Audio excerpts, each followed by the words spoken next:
Today on Managing Creative Studios, I'm joined by Amanda Chambers, a producer with serious heart, hustle, and a history in the industry. From helping build Flux Animation Studio with her brother Brent, to leading award-winning campaigns across top agencies like Assembly and True and Saatchi, Amanda brings a wealth of experience, a deep love of creative people, and an honest perspective on leadership, legacy, and launching her own agency. Let's get into it.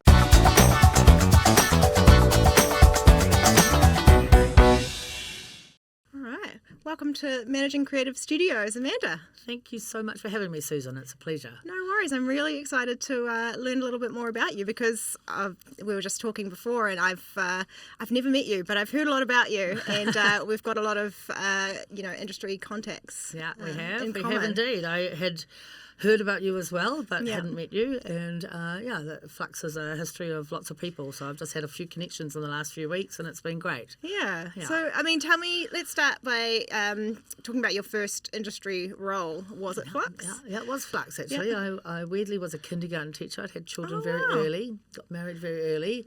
And then my brother Brent had started Flux at that stage in the basement under their house in Grey Lynn. Oh, yes. And it was just 4 staff, and he was a bit shy, my brother, and so he said, I just need a mouth, and that's apparently what I was. So I went from kindergarten teacher instantly into producer role, which weirdly, managing creative and managing 4-year-old children was kind of a similar gig without the naughty chair. But I then worked at Flux for 7 years, and we had a great time. And we, Brent built that company, as I said, from the basement. We then went into the first building. It was really exciting. The staff got bigger and bigger, and we made some amazing work together. Yeah, when I was there, I think we expanded up to 50 people. It was huge. Yeah, it got pretty terrifying for them, I think, at times, running it's a real coup in New Zealand to run an animation studio that large, and it was a great team of people, and Brent worked really hard. He worked very, very hard. I think testament to him and Sue for managing to sometimes mortgage a house and carry that load of that many staff and that much salary. But a great group of people and some really amazing work made. Yeah, it's pretty amazing. One thing that I got from Brent, your brother, was working with him. You can tell he's a little bit shy. Yeah. Doesn't easily make eye contact, but he was still doing it. He was getting up there, he was going to conventions, he was giving us these big team talks, and he sort of showed me that you don't have to be an overconfident arsehole in a suit to to be a leader in the industry. And it was pretty amazing. Give him a few beers and the shyness dissipated. Yes, we had some amazing Flux parties, that was for sure. All credit those. I remember going over to the States with him the first time we travelled, and just as New Zealanders, you're quite naive about the entire workings of how that works in the States. And we got some meetings with Disney and these different places. And the level of floor that you get to is the level of importance of the people you're meeting with. Mm-hmm. And I remember us getting in there, driving through LA traffic and nightmare kind of place. We always stayed in Pasadena. We had to try and find our way to where we were going. And then getting up to the top floor. And we had no idea in those days that actually was such a coup that some New Zealand small company could get there. And we pitched our work, and he had some brilliant ideas. And they managed to make some great TV shows, which was incredible. But obviously the television commercials, which was more my world, substituted that kind of passion and love for the TV long form that Brent had. Yeah, and he did it for quite a while. What was the dynamic like working with your brother? We had a lot of highs and lows, mainly highs. He was 5 years older than me as we were growing up, and I kind of didn't really exist in his world, I think, as a child. But we had some incredible moments of triumph that we celebrated together. It was he and I mainly at nights having a wine at the end of the day and going, oh my God, we've just done this. It's incredible. Some TV commercial campaigns that came through that were some of the most exciting work that I've still to date worked on. We fought a little bit like brothers and sisters. People thought we were husband and wife, which was really creepy to us. I actually had a different name back then. But I was with him for 7 years, and I think at the end of that 7 years, it was time for me to kind of move and grow in a different way in the industry and kind of get different experience. But I cherished those 7 years. It was incredible. And then I went into a competition company, so it didn't go down well. But afterwards, when I was then, by the latter years of Brent in an agency, I became the client, and he bought a batch down in the Coromandel. I had a batch down there, and a few bays along, and we had some incredible last few years, and really celebrated those first 7 years that we'd had together. Yeah, it was great. We're tight. That's I miss him. Good. Yeah, I mean, I think everyone who knows him misses him. And it sucks to die at that age. It's too early. Very sudden, very sad, very, very sad. So, I mean, did you find that in those early days, because you weren't originally a producer and you just threw yourself into it head first, did you have a mentor or of any kind? No, I didn't. But I mean, some other producers came along later, but it was just very much he and I. Sue did the accounts from home, but she wasn't really in the building at that stage.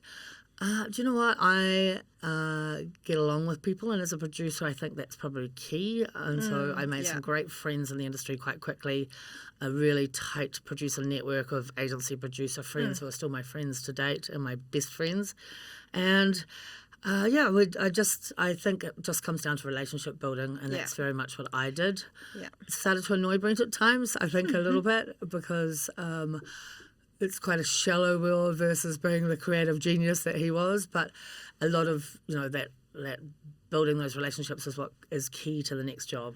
Yes, yeah. And I have I've asked around about you because we haven't met before. So I asked a couple of my industry contacts, what was it like working with Amanda? What's she like? And a lot of people were saying confident. She's a confident person. So, I mean, is that something that you've had to work on over time, or was that always there? No, I think it was always there, to be honest. I mean, even when I was a kindergarten teacher, I was running big groups of kindergartens, and I don't know. I think I just had that personality really that made that easier for me, and I think it was hard for Brent to be a little more shy. But as I said, after a few beers, Brent was the funniest human I think I've ever met, and people loved him. And testament, I said to my other brother, I've got an older brother, Shale, who's a lawyer, who's 2 years older than Brent, and when it was Brent's funeral, I went, oh my goodness, he is going to show us up badly here, because there would have been 800 people at that funeral.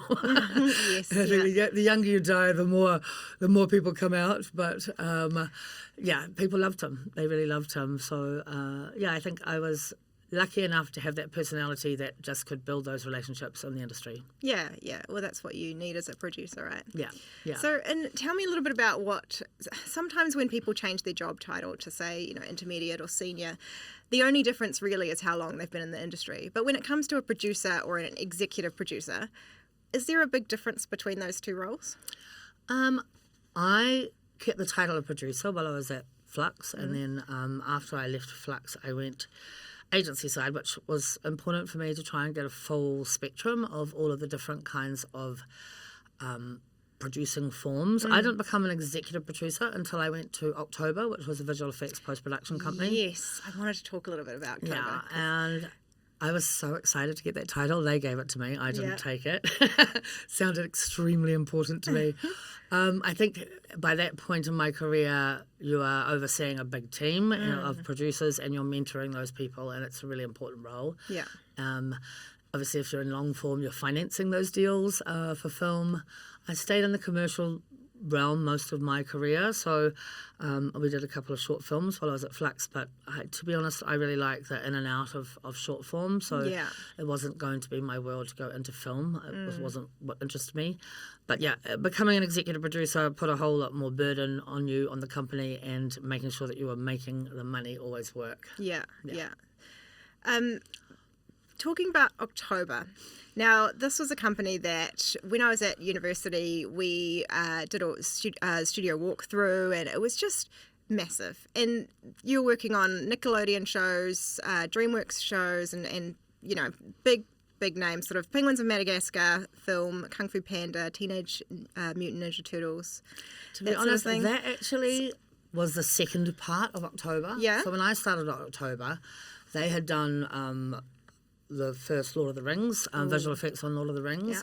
It was very much a very high-end rock and roll, some of the best artists I will ever work with in my life. Commercial company that they had done Lord of the Rings, they'd done some long-form film effects work. After I left, Oktobor changed. The senior artists all left and formed their own company. Well, 4 of the senior artists left and formed their own company, which became Assembly. Yeah. And then Oktobor changed to that longer form work, because I think at that stage the industry was starting to get into pressure on budgets. Oktobor was expensive. It was very high-end, expensive visual effects. We were doing all of the VFX for all of the top production companies and film companies and directors. And it changed into its next form after we'd all left. Yeah. And then promptly disappeared. Is that and right? then disappeared. Yeah. How does that happen? Which was sad.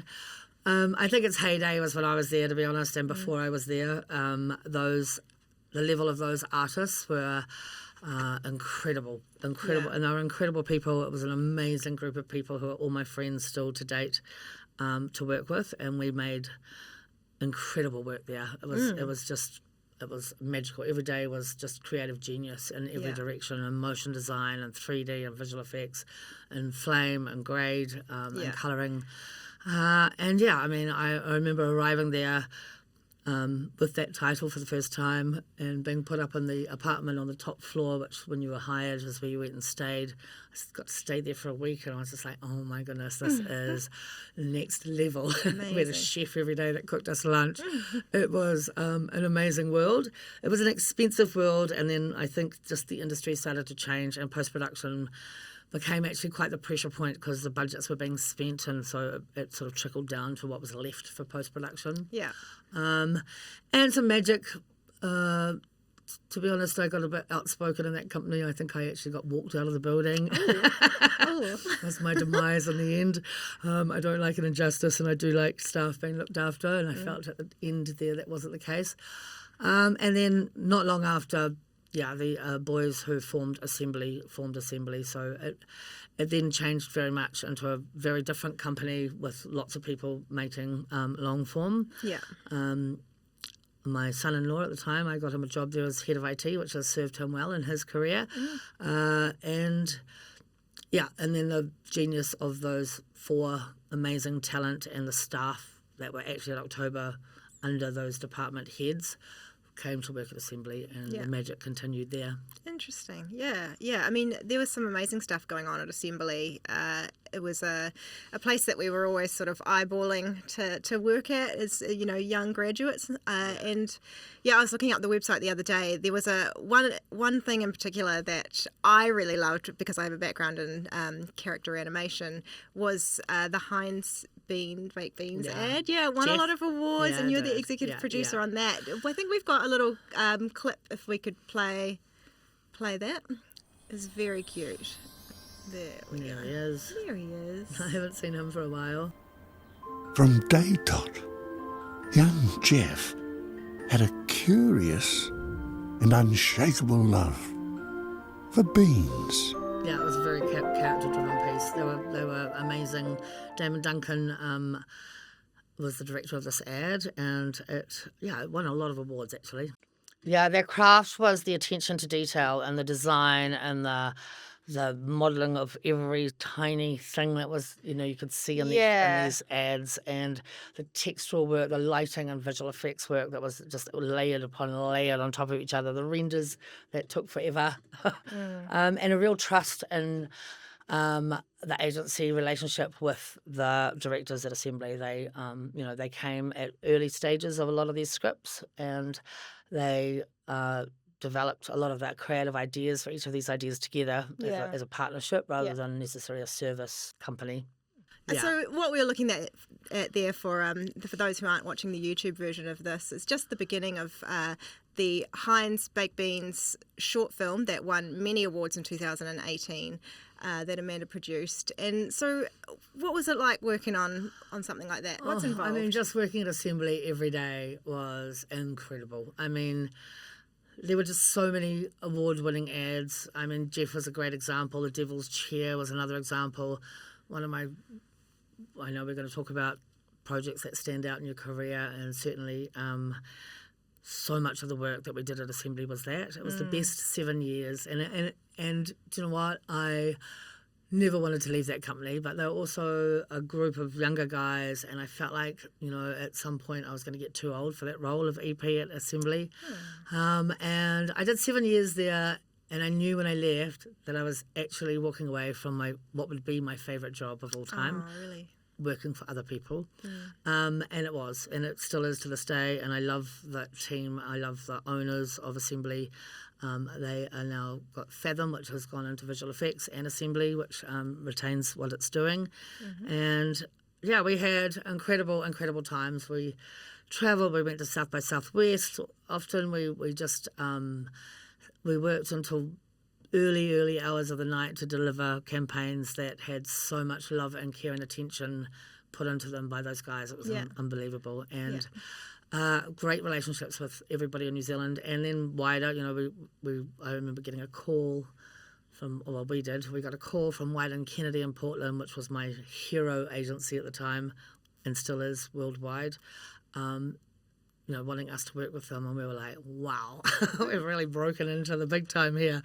But yeah, it was Amazing. 7 great, fantastic years, and they're very, very talented people. Yeah, I love them. So, I mean, one thing I wanted to ask was, when you have projects like the one that we've just watched that win so many awards, who is it that accepts the award?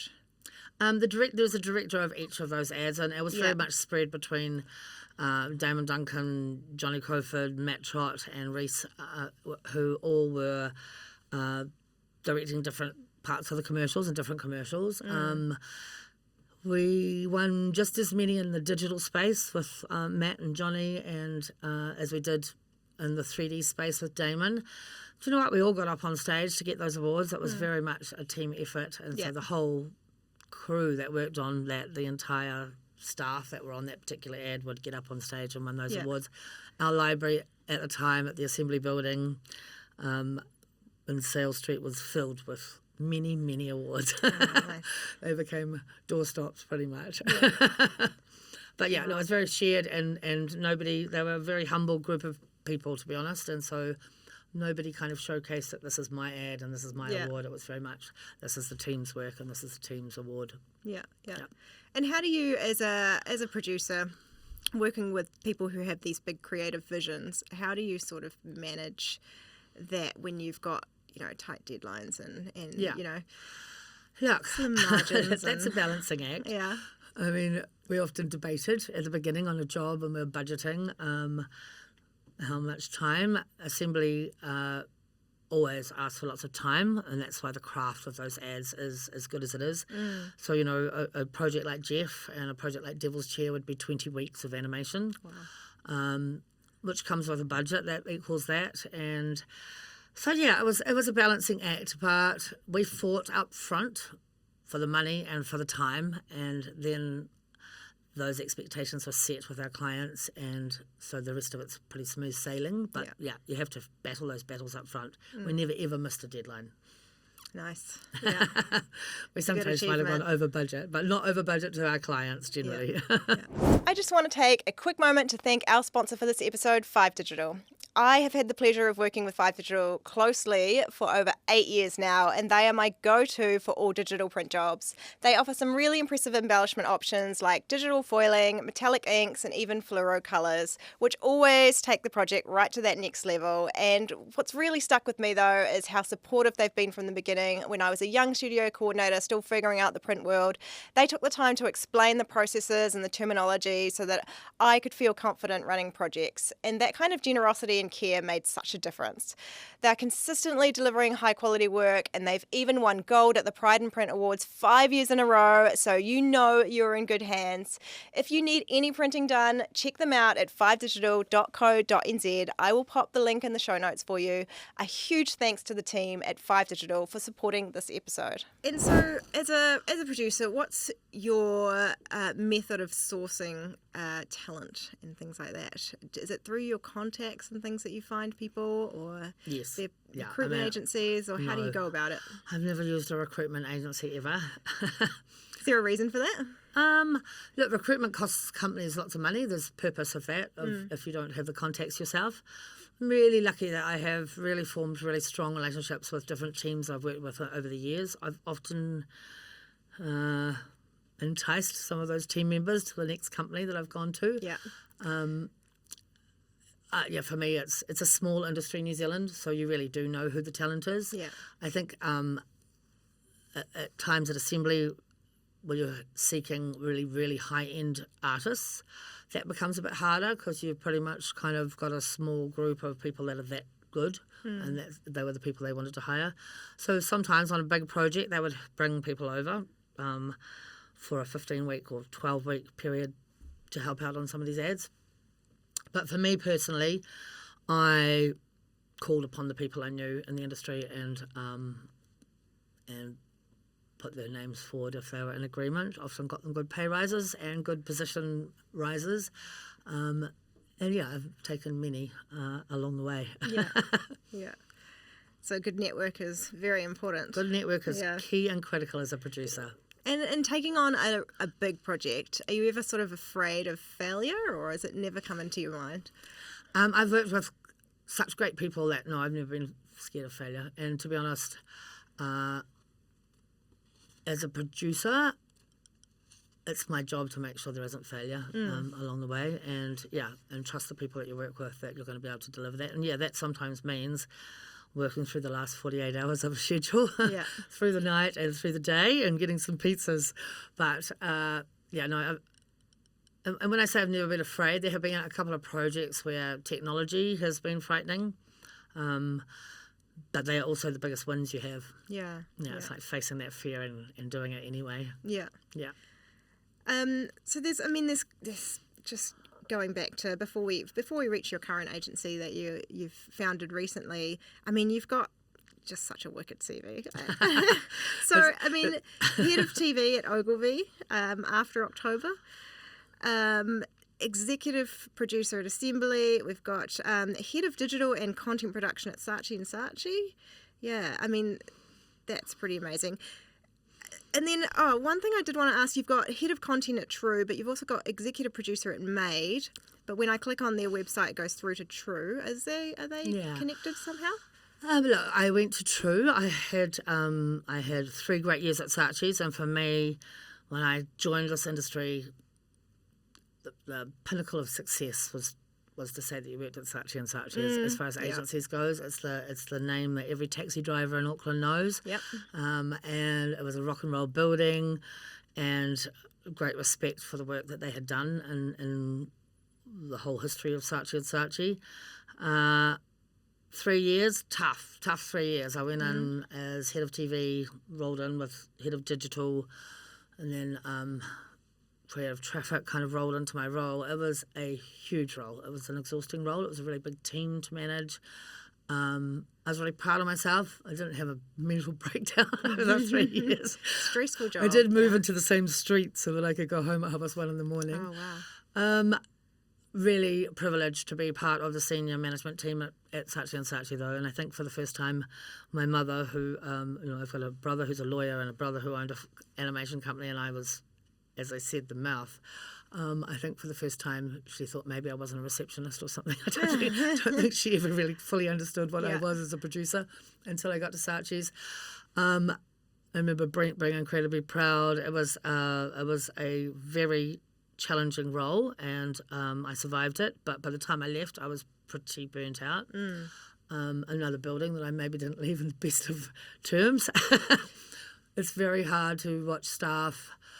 Agencies are a revolving door, and, those classic network agencies, you lose a client, you lose people, and for me that was really hard to watch people come and go, a revolving door.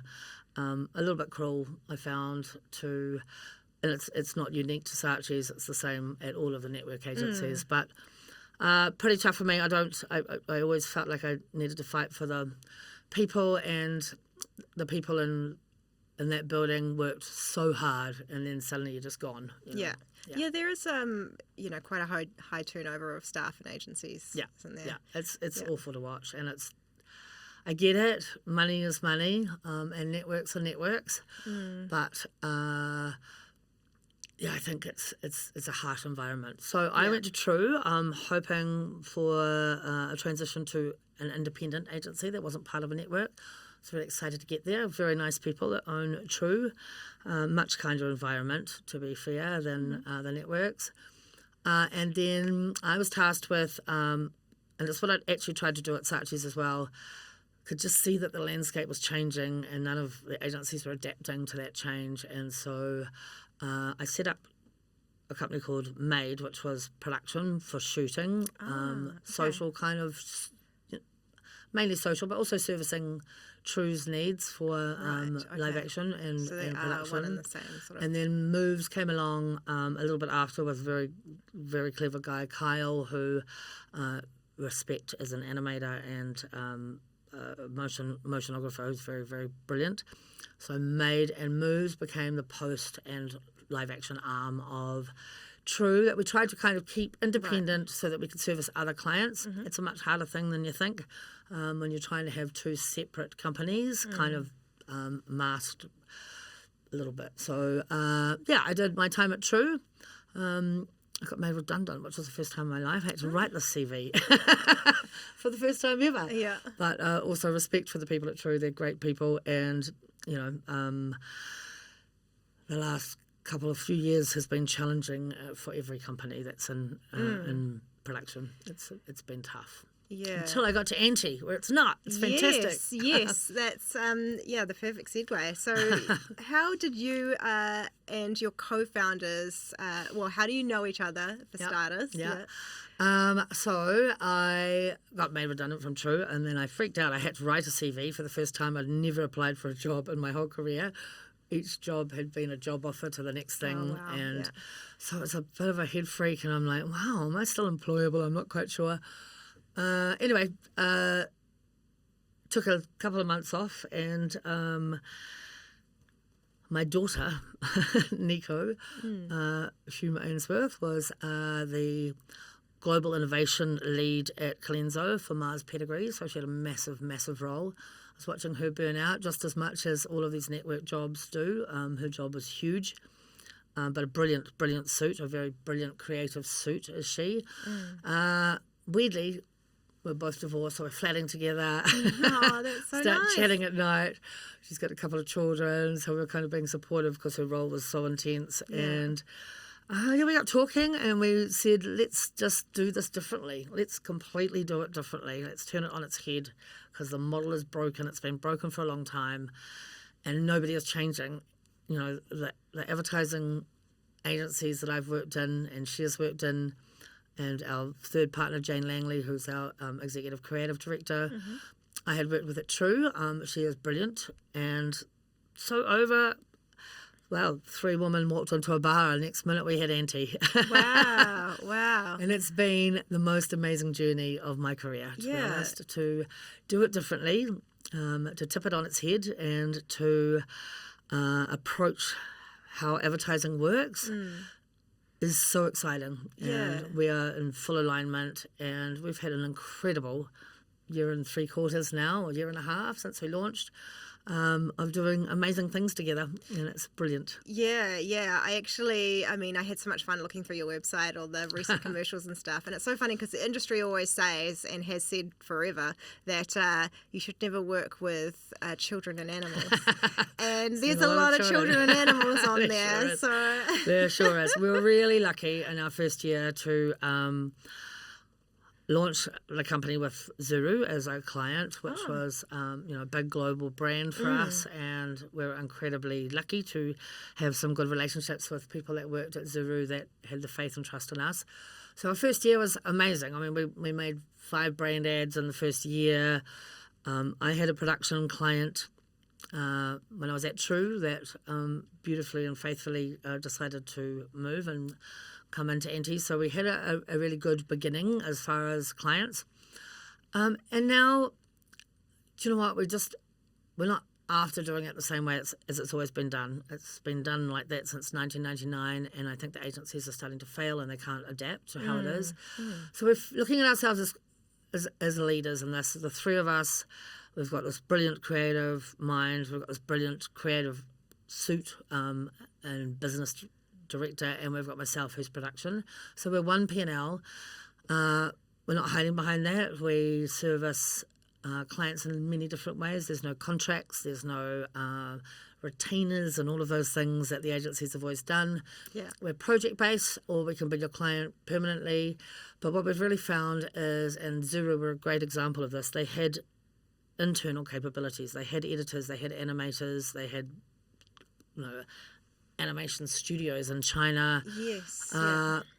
They didn't necessarily have script writing capabilities, and they didn't have production capabilities. So what we've found is that we can pretty much position Auntie in 5 different ways. You can come to us for just production.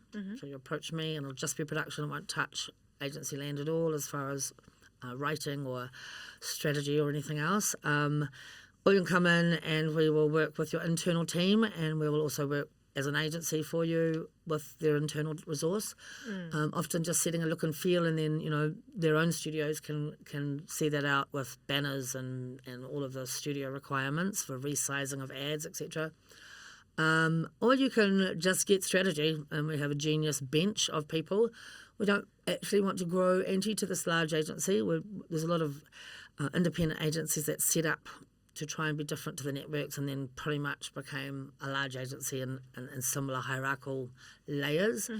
We're not really into that. We're into 3 very senior people is who you're paying for and who you will get. There's a lot of hiding behind junior creative teams, and you might see your ECD from an agency when the account's in trouble. But this way, it's the 3 of us. We can sit in your office and work from there. We work from the ground floor of Jane's lovely, beautiful home in Cromer Road.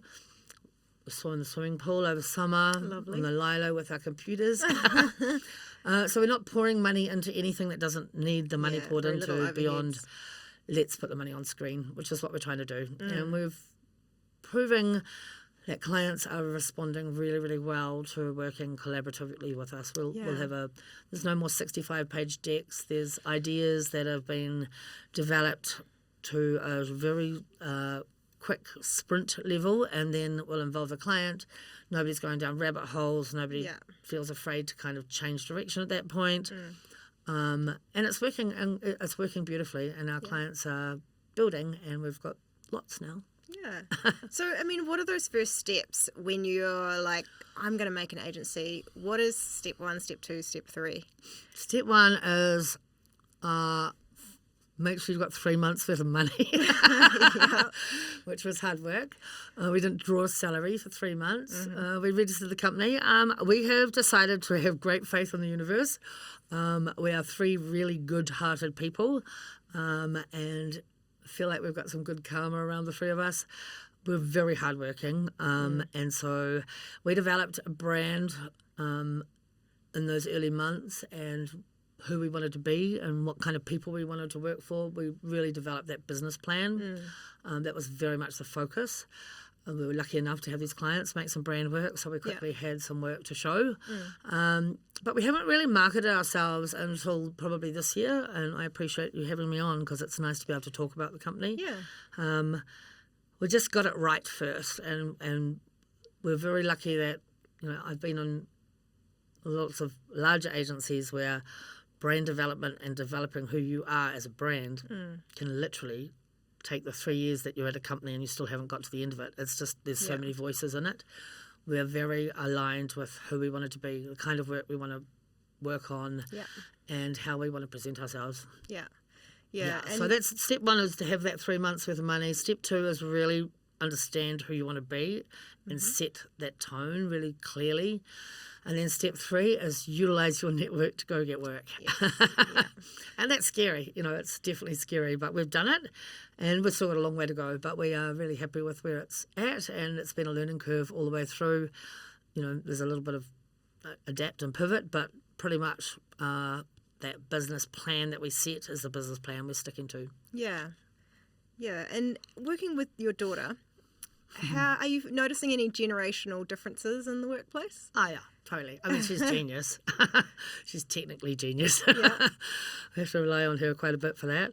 Look, we're an advertising family. We're like a bad reality TV show, to be honest, because my son, Josh Forsman, now owns Flux Animation. Nico has been in advertising from an early age. Josh actually worked for me at Assembly. He was our runner. Yeah. He worked for me at Ogilvy as a runner. He and I found it very easy, and Nico and I found it very easy. There was some teething issues, as the older person, it did feel a little bit like, I don't know, the lion pride, where once one gets old, they come and bite you until you know your place. I have full faith in Nico and Jane, who are younger than me, leading this company, and I'm on this journey for a certain amount of years, but I will be finishing it before them. And so, I trust I trust them both impeccably. And Nico and I had a few nights where we went, screw you. But it quickly passed, and now there's just great respect for each of us. And because we're a small company, we're doing it differently. Sometimes our paths are crossing into each other's lanes. I've learnt to be a junior suit. She's learnt to be a junior producer, and we all do different tasks on a daily basis. But we're having a ball, and we live together. We're making it work. Yeah. Yeah, and it did just as much with Josh. So, but when I started, when they started the industry, they were like, "Don't tell anybody you're our mother." And I'm like, "Okay." Eventually, everybody knew. I know. We all laugh the same. We all knew. Yeah. And being that you're one of the probably the few all-female founded agencies in the country, how important was sort of gender in forming your identity in the New Zealand market? You know what? It's been amazing. We have worked with lots of douchebags along the way. Compassion and empathy was always considered a weakness, and I see it as a strength. We are a compassionate, empathetic group of women. We want to leave our mark in the world differently. We approach things.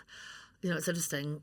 I think the stats are something like 82% of marketers are females, and yet most agency leads are male. So that's interesting. Yeah. So I think we've got a really good insight, and I think we choose to not be douchebags. Good. And there's no arguments. There's no hierarchical differences. There's no egos between us. Yeah. It is just respect for three women doing it differently, and also showing respect for other women. I mean, I have been lucky and blessed in my career that I never felt that gender imbalance in any way. I can't say that they necessarily felt the same way. I've been sort of senior leadership in every role I've had, and feel like I've had a great run at equality. But, the stats are pretty grim for creatives who aren't creative leads, and MDs that aren't female, and it's great for us to be able to show that, and we are one of the very few female-owned agencies in Australasia, and I'm proud of that. It's interesting that you bring up the stats around men and women in the industry, because I was looking at a study the other day.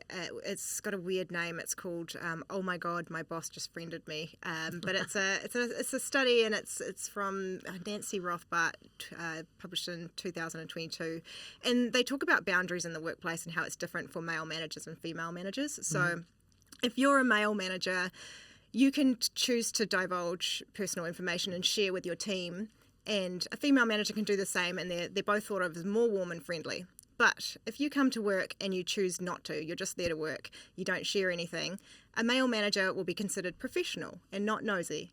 A female manager who chooses to just come to work, not share anything, and not divulge any personal information is actually thought of as aloof and cold. Yeah. And so they're judged more negatively for doing the exact same thing. 100%. So have you ever had any, what are your thoughts on boundaries in the workplace, especially being a senior female in the industry? Look, I don't have a lot of boundaries. I certainly don't have a lot of boundaries. I share a lot about my life and my world. I have certainly witnessed exactly what you're talking about, though. I mean, I'm the opposite of cold and aloof, so I'm an oversharer. But also, I think sometimes actually showing your weaknesses and impurities and imperfections is a good thing. That's how I have managed my career. Yeah. But I've certainly witnessed, that take on management, and there's a very good example, and I won't name that person, but she's in a leading role, and I've heard that word cold and aloof from many, many people about this woman. Yeah. And yet I met her and I was so impressed, and I'm like, wow, you're an amazing leader and a kick-ass woman. Yeah, I just don't know how you can be so warm and friendly when there's certain things you need to do and Totally. get done, and it's Yeah, very hard. I think the thing is, you can be woman friendly, and then when you have to be staunch, you have to be staunch. You know, I mean, I've had to fire people, I've had to make people redundant throughout my career. There is a time and a place of embracing and loving, but also don't take shit from anybody. If you're not working hard, I don't want you on my team, to be honest. So yeah, I'm pretty happy to. Yeah. Do you get very used to sort of not caring about what people think? I was a real people pleaser until my probably mid-40s. I care so little what people think since Auntie. But whilst I worked for other people, the opposite was true. Yeah. So I think the beauty of owning your own company and being in control of your own destiny allows you that grace to not give a damn. Yeah. Except for, of course, all the obvious things like clients and care and beautiful work and creative genius and all of those things. I really care about that. Yeah. I don't care what people think anymore. Yeah. I'm sure people will hear this and think that's some arrogant attitude that she's got there, and I don't care. And on LinkedIn you describe Auntie as making advertising fun again. So what does fun mean to you in advertising? Look, it just stopped being fun quite a few years ago for all of us. It just stopped being fun. Too stressful? I think the stress is one thing. I think, I've never been frightened of hours, but what I was talking about earlier, that revolving door that you give your life and your guts to a company and then you're suddenly gone, and that lack of care potentially from some managers is harsh. So I think we have gone, it doesn't need to be so serious, and we're not curing cancer here. We are literally making ads. And so we're just lighting the load. That's not to say we're not working as hard, but sometimes it's from a lilo in the pool, and on set, it's a really great relationship with our clients where it's so collaborative that there doesn't have to be this kind of battle between agency and client, which is so often the way. So we're having fun, but that's not to say that we're not very serious when we need to be. So I mean, how do you go about creating a good culture within your workplace while also sort of plugging into a lot of in-house studios where they have their own cultures? And do you spend a lot of time working in their offices? I mean, we basically worked from Zuru for the first sort of 6 months of the business. Look, I mean, the companies will always be separate, but our relationships with our clients are key and absolutely of the utmost importance. So there was a lot of investment of time in those relationships, which then makes it friendships almost rather than working relationships. And on top of that, we have our policy of developing our decks together, so clients have access to it, we have access to it. Everybody's inputting into that deck. It's I think agencies have been looked at as suppliers to clients for many years, and at Auntie, it's really important to us that this is a collaboration of mutual respect. And as far as managing your team, I don't have a team right here, right now, beyond my business partners and the bench of genius people that we have. I love this new way of working. I love that so many people are freelance now, that we can pull. We make sure that everybody is paid the day they give us an invoice. It means we can pull on a lot of people, and we never ever ask for a deal from anybody. It means we can pretty much pull on the best bench in the country, and they want to work for us, not just necessarily because we pay them that day, but also because it's a very mutually respectful environment. And that is the key to keeping this company lean as far as our clients' money and where it's going to go. We want it on screen. We want to make beautiful work. We all love beautiful creative work. Yeah. I love that you never ask for a deal. That's something that is always really awkward. I never ask for a deal. So many people ask, and I mean, you don't get what you don't ask for, but it's also like... No, I'll take the hit rather than ever ask for that. Yeah. I mean, that said, you know, when we were doing our anti-advertising and those weird photos that we all look like we're girlfriends, you know, that's a photographer that I work with many, many times, and I say, hey, you could come take some photos, but I'll give you some beers. But I think that's probably the only favour I've asked for since we started. Unlike, you know, where I had to come from, where ECDs want favours from production companies all the time, and the money just isn't there. None of these companies have money. It used to be this dangle, a carrot of, do this and you'll win an award. Well, it doesn't matter to those companies anymore. They have to pay their staff. Yeah. It's as simple as that. So, yeah. And you only need to win one award to call yourself award-winning, so you don't need to win them all the Exactly. time. Really? I know. Yeah. And so why did you, if you guys were all sort of fed up with your current situations and wanting something new, did you ever sort of think, grass is greener on the other side, let's cross the ditch or anything like that? Why New Zealand? I mean, we're all New Zealanders. We've got Jane and Nico have kids here. Ah, yes. I am all about family, to be honest, obviously, because we all live and work together. Yeah. New Zealand, that's not to say we actually have Australian clients and we have been shooting in Australia. So Australasia is really one and the same together now. And we'd be open to, at some stage, opening up offices elsewhere if that requirement came. I'd probably be the first to volunteer for that. But New Zealand is home and we love New Zealand. And so is that why, working through your career, you haven't thought about moving elsewhere? I also had a child in the 80s, one in the 90s and one in the millennium. Right, yeah. And then divorced, so you can't really take your kids away. Yeah. I was offered roles overseas. I don't know. Family's important to me, and New Zealand advertising is probably one of the most exciting advertising landscapes you can go. Like Australia, to me, I mean, I actually did get all the way down the line on a ridiculously high offer of salary for a job, and I went over for 3 interviews, and really, I didn't get it. I got down to 2 of us. 3 interviews. They flew me over for 3 interviews, but I didn't get it. I was quite shocked at the time I didn't get it, but the money was outrageous. And part of the deal was that they, I could fly home every month. But Australian advertising is really restrictive, and everything goes into, research, and creative ideas are killed in research, and New Zealand is still very brave in the advertising that we make. So, I can't think of anywhere else I'd want to be. That's not to say that retirement won't be in Italy.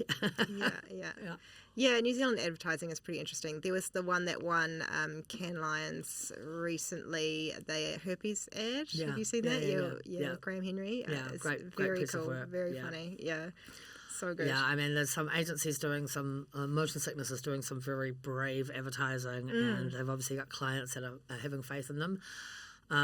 It was a grim kind of year after COVID, and there wasn't a lot of creative stuff. I go to Access every year, but it's kind of like boring, a lot of the work. But there are still great scripts that get through, and that comes down to the relationship that probably your suit and your client have together, that they can be brave enough to make a great ad that stands out from the crowd. Because otherwise, all the bank ads look like all the same bank ads, and it's hard to kind of find distinction in categories these days. Yeah. So that's a lot about collaboration and trust, I suppose. That's totally about collaboration and trust. And genius creative. It really does come down to great creative. And I think a lot of the networks and a lot of the big agencies that I've been at, and understandably so, you get frightened to push those clients too hard because you might lose them, and the clients don't have that loyalty that they used to have to different agencies. Yeah. There's a lot more moving around. There's a lot more splitting of their accounts to different agencies, which then becomes kind of competitive, and you just kind of sometimes, I think, you get stuck in not rocking the boat. Yeah. But we don't want to be that. We want to push. We want to push for good ideas. And what's the biggest challenge in creating your own agency? I think the biggest challenge is to cover that money and be brave enough that, you know, you're not going to get a credit card or any of those things or an overdraft for the first year, probably, or year and a half. We're yet to actually even do that. So not that we wouldn't, but we haven't needed to, which is nice. I think that bravery, like, people actually offered to back me in companies in my 30s and my 40s, and I didn't have the trust in myself to be able to do that. I thought I would always work harder for somebody else than I would work for myself, which now in retrospect is ridiculous, because you're always going to work harder for yourself. Yeah, definitely. Yeah. How do you keep, so you talked a little bit earlier about burnout.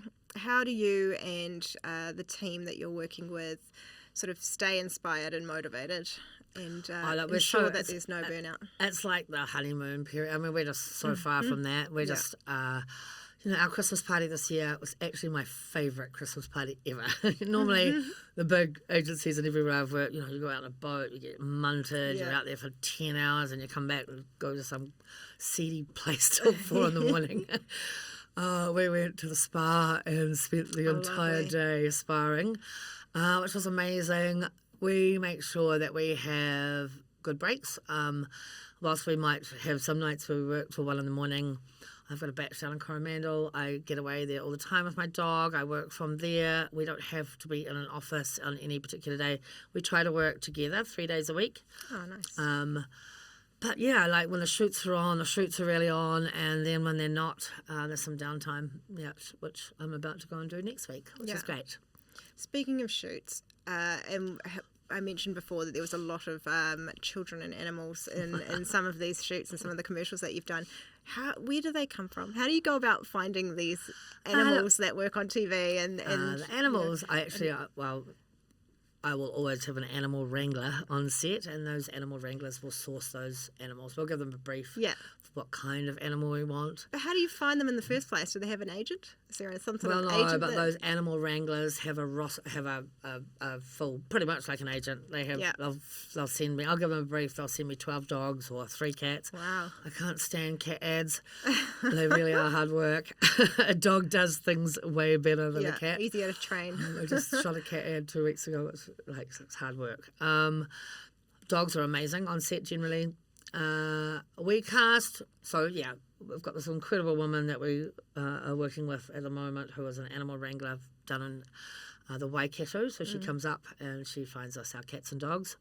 And then we cast out through casting agents mainly for all of those ads you can probably see on our website, except for one. Like sometimes the budgets have become really challenging and the agents and the casting fees haven't moved. Everybody else has dropped their pants, and the talent fees are still very high. And so nowadays, a lot of clients aren't going to TV; they're going to social. You know, we're making content for social. They don't have those budgets for really, especially global ads where you know you could be paying $20,000 for a talent. So we have street cast. Anti-casting has a sidekick that. We will street cast for certain roles. We're still paying everybody. We're just not necessarily. And any time we have a budget, we will always cast traditionally through the talent agents because it makes our lives a million times easier. Yeah, I mean, it's interesting. On your website, there was another ad, a food commercial that had the Jackson 5 song in it, and I thought, that must cost a fortune, wouldn't it? Yeah. ABC. Yeah. The music big costs budgets. a lot. Yeah. Big budgets. I mean, music contracts are expensive, but makes a big difference to an ad, doesn't it? Yeah. I mean, I've talking to an audio engineer recently, and I mean, he has always believed that it's 50%. You know, it's half the story is the audio. It really is. I mean, we work closely with a company called Liquid to compose a lot of music for different ads. They're brilliant. But yeah, I mean, in my days at Saatchi's, it was always amazing to be able to license that big track that you knew people were going to tap to and definitely take notice of the ad. Yeah. And what are the most difficult projects that come through the door generally? Look, a brand ad is the easiest because if you've got budget, it's just easy to make an ad. The social budgets for ads, you know, I really pride myself in production of being able to find a solution for absolutely every budget. That might be 5,000. That might be 500 or 700,000. The challenge in those lower budgets is you've got to work really hard. You've got to do a lot of it yourself. Yeah. So they always worry me the most, but that's not to say they keep you awake at night, but it's also incredibly rewarding to make an ad that still looks beautiful that you would never guess was that cost. It's more of a challenge, Yeah, it's more of a challenge. So technology is always a freak out when you're combining creative with tech. Yeah, that's definitely been my scariest projects over the years. Yeah. How do you deal with technology in general with a small business that works, not in an office and in a house? IT. Yeah. What's the IT situation? We do call Nico the unicorn. Yes, yeah. She's an accountant, but she's not. But she's done incredibly well to learn all of the financial sides that we needed to do. And she's also an exceptional IT. Nice. Yeah, she split from her husband, otherwise he was IT. We kind of, okay. between our family, had the all the perfect skills. agency network. Nice. But she set up really great systems, to be honest, and it's just so much easier now that you can just access anything on the net to hold your and we bought a RAID drive that holds all of our masters, but we still master out through post houses for all of our masters. The cloud just pretty much holds all of your work. It's, Google's a great thing. I had a production manager once who was telling me about when he'd finished a show, it'd get put on a hard drive, and then he has to fly on a plane with that hard drive, then get into a taxi with that hard drive, and then run with that hard drive to, hand it over personally to the, network. And I mean, things will have changed so much, and now you're just flicking someone a link from Dropbox or whatever. I still, every shoot, old school, 2 copies of everything on a hard drive. And then it gets exported and imported into our RAID drive and into the post house, whoever the post is. I'm all about treble copies. I do it for every job. So the hard drives still are there. They're bloody expensive. Yes. And then often for some of the social work that we're doing, it is just, if that, like Zuru have internal capabilities for post, we will actually just hand that job over on a hard drive at the end of the day and not be involved in the post. But technology's come a long way. It's made it much easier. Yeah, some of those changes that will have happened over sort of, the last 20 years. Are there any sort of changes that have happened in the industry that you've loved or loathed in particular? Loved or loathed? Love, when you can combine the genius of great creative with technology. We did a project when I was at Assembly called the V-Motion Project, and it was just the most frightening job of my entire career, where an incredible client, V Drinks, Furukawa, invested in our front-end developer at Assembly, and Matt Trott, who is a genius digital guru, and a back-end developer, Paul Sanderson, and they rented a space in a grotty little building in Grey Lynn and allowed these guys for 2 months to connect technology. It was just brand new. It had just come in and the brief was create music with motion. And nobody had ever done it, and for 2 months these guys just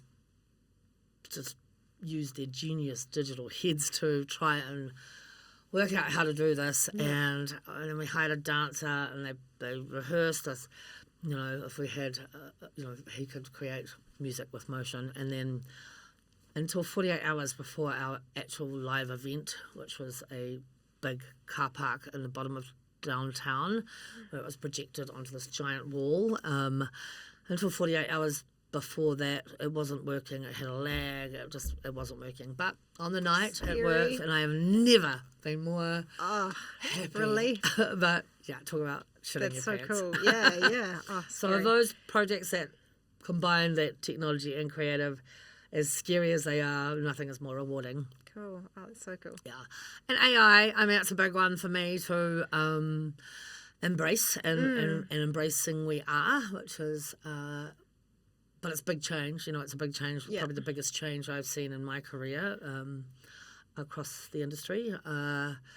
We're calling AI our good boyfriend and utilising it in quite a lot of ways. So we are, at the moment we've got I'm on a animated project at the moment, a 5-minute animated piece that is very a total combination of AI and traditional animation. It's exciting to watch how that rolls out. We're doing stills on still photographic shoots that, are now video once we've processed it. We are utilising, obviously, AI in concept artwork for clients, which is a great first step. It's saving a lot of money for clients. It's a bit like having the junior creative team for free. But for me, there is a restriction to AI as well. It will always remain like a junior team at this stage for me. It's a tool. It's a tool. It's very much a tool. It's a tool we're embracing, and it's a tool that we've been studying and learning as quickly as we can and adapting our work to ensure that we can streamline for our clients, which is what the tool is so good at. But for me, there will always be a point where the beauty is actually in the imperfection, and as things get more and more perfect in AI, it's like a Kardashian photo, that will always look perfect. I like the imperfections. Of course. Yeah, genuine. But AI is pretty bloody great, and it's jumping in leaps and bounds on a monthly basis. It's pretty amazing how things have changed so rapidly. I know. I know. I feel like my grandparents when they got cars suddenly. So, walk us through a project, one of your recent projects, perhaps, from ideation to delivery. Like, what does that look like? Yeah, sure. Look, I'll take probably my favourite job last year, which was that Rascals campaign, which had lots of children and babies. Our creative wrote a song, and then we sold that song in, and then we had to street cast that job because it didn't have the budget. We had a massive amount of cast in it. We rehearsed that cast with an amazing choreographer who worked with that cast for 2 or 3 days, but the street casting process was massive. We needed a global representation of kids, so we were searching for many different ethnic backgrounds, and then we engaged a fantastic director. Angie has a really good policy of a single bid for directors, so there's now many amazing directors who are freelance, who are not attached to production companies. As much as the traditional agencies, 40 to 50% of your budget was gone by the time it came to me in production.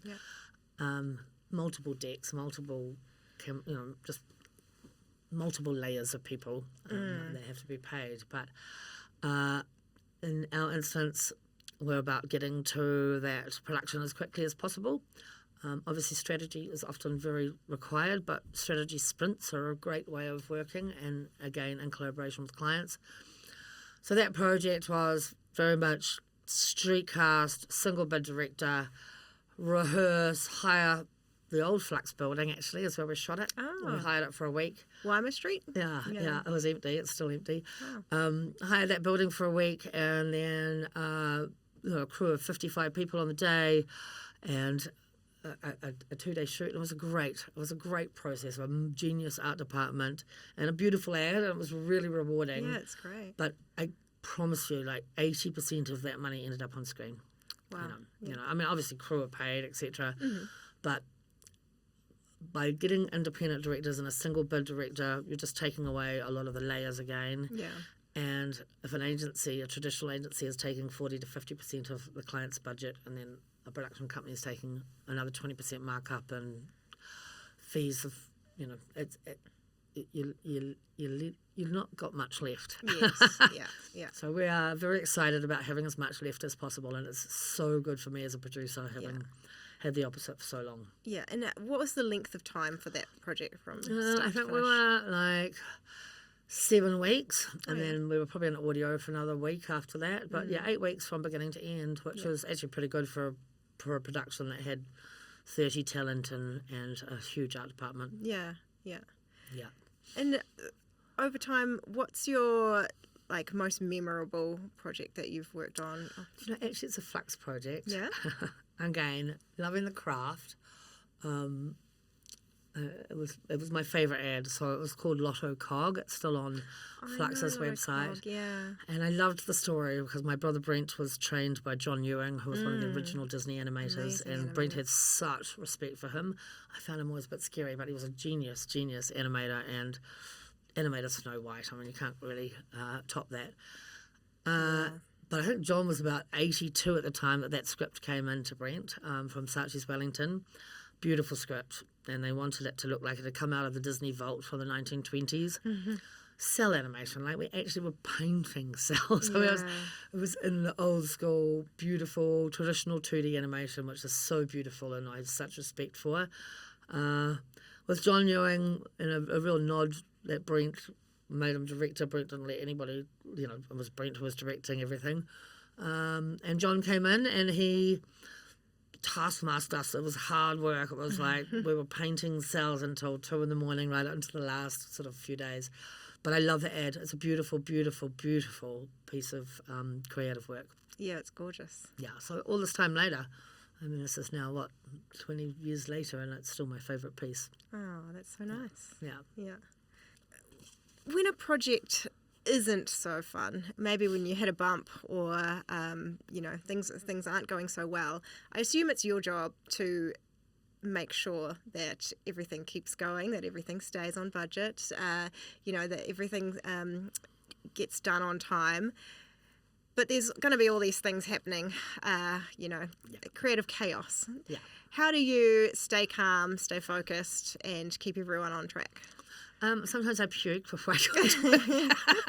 Look, there's always going to be projects that go wrong, and as a producer, it's critical that it looks as smooth as you can be. And the funny thing about being a producer, you never really know what a producer looks like. They're just sitting down at a shoot, not really doing much. But if things are going wrong while you're on a shoot, you haven't done your job properly.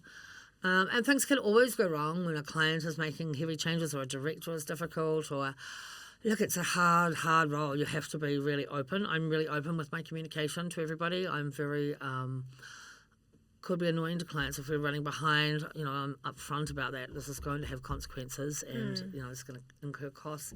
It's about being very clear in your communication at every single step of the way. It's also about really setting the parameters around a job up front. And then if anybody moves outside of that, it's easier as a producer to pull it back on track or to get extra budget, which is the last thing you ever want to do to clients, but sometimes you have to. Or if a project is growing, that's what you have to do. But yeah, there's a lot of sleepless hours for producers, ultimately.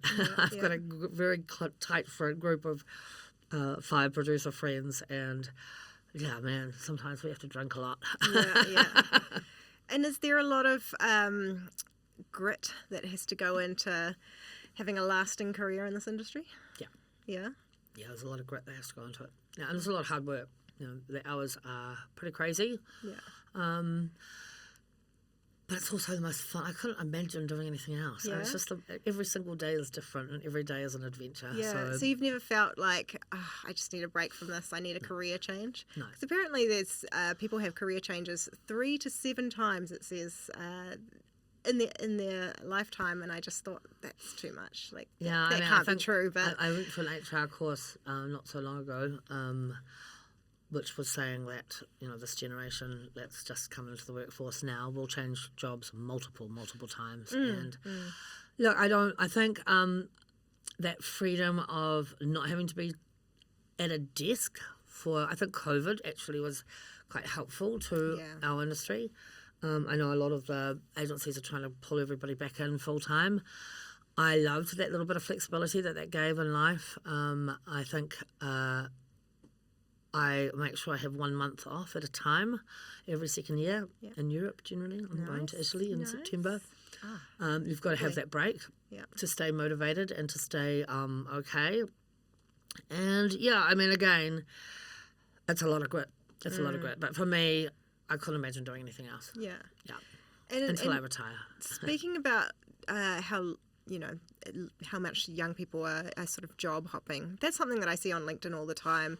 People, just bagging young people for changing jobs too often and sort of saying, you've got no loyalty, why would I invest in you, and that sort of thing. But I mean, you've had some long stints at companies, and you've had some shorter stints, and that's probably benefited you a lot because you've learned all these different tools and learned different ways of doing things, met all these different people. See, my opinion is that if you've stayed in the same place for 20 years, how are you learning anything new? If I had to work at council for 40 years, I mean, shoot me right in the head. Yeah, I mean, I often stay in roles for 7 years. Like I've got a 7-year cycle. Oh, yes. Or I've got a 3-year cycle. And to be fair, until I set up Anti, I had always had a job to go to the next job. And for me, having covered animation, visual effects, post-production, live action, agency, digital, kept it all really fresh for me, which has sort of ended in this beautiful marriage of having all of those skills. So it's kind of been like lots of different careers in a way. Yeah. But yeah, kindergarten years from all those years ago feel like a million miles away. Yeah, I didn't know that about you. Yeah, that must have been a massive change. Yeah, it was a massive change. I had children at 18, so I had to quickly work out what to do where I could have my children with me. Yeah. So did you go to university to I did study early childhood teaching? training, Yeah. at the same time as working as a cook in a childcare centre with a baby. Wow. And so overall, what do you think that the New Zealand creative industry is getting right, and what might still need to be further reimagined? I think the creative agency is getting great ideas right, but they're far and few between, and there's less of them due to that fear with clients, I think. I think what the whole industry is getting wrong is just not adapting to the changing ways, and it's why Anti is exciting to me, and I hope that our legacy is in 10 years we're the founders of doing it really differently. Yeah. So, I mean, what is next in the short term?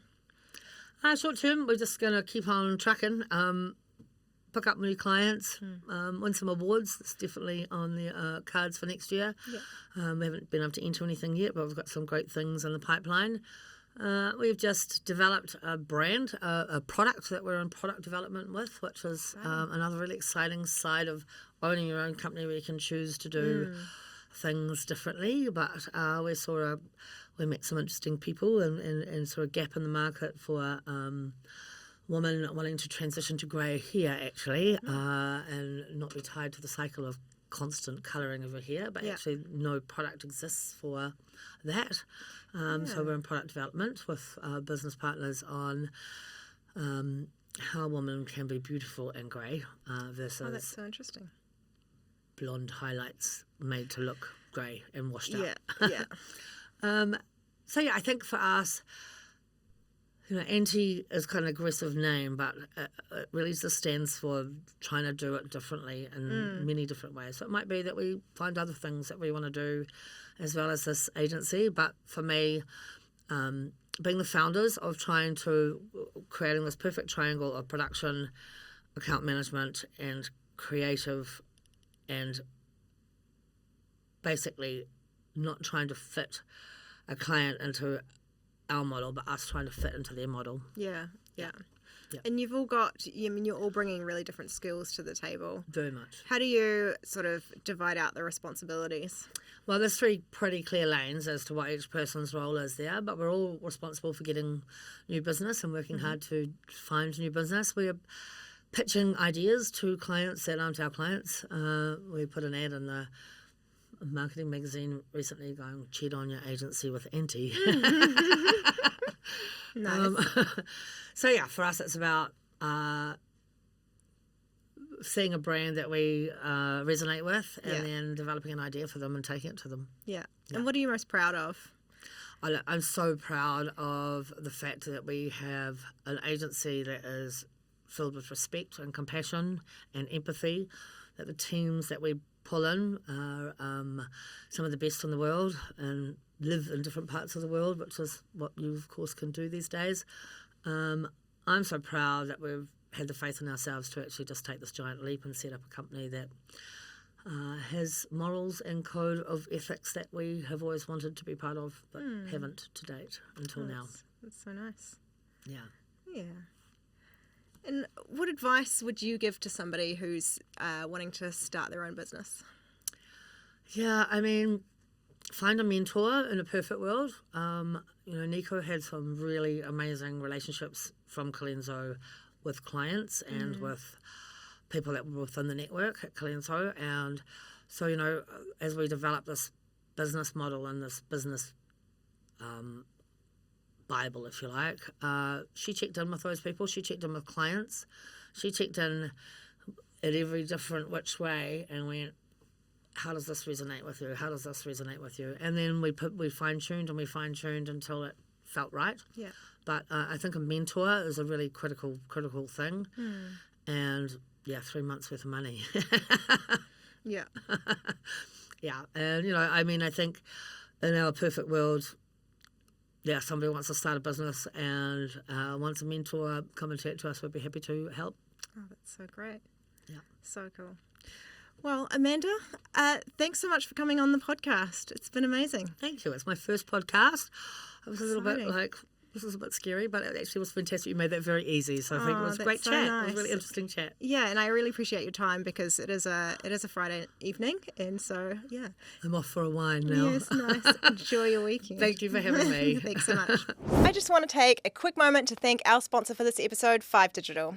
I have had the pleasure of working with 5 Digital closely for over 8 years now, and they are my go-to for all digital print jobs. They offer some really impressive embellishment options like digital foiling, metallic inks, and even fluoro colours, which always take the project right to that next level. And what's really stuck with me, though, is how supportive they've been from the beginning. When I was a young studio coordinator, still figuring out the print world, they took the time to explain the processes and the terminology so that I could feel confident running projects. And that kind of generosity and care made such a difference. They're consistently delivering high quality work, and they've even won gold at the Pride and Print Awards 5 years in a row, so you're in good hands. If you need any printing done, check them out at 5digital.co.nz. I will pop the link in the show notes for you. A huge thanks to the team at 5 Digital for supporting this episode.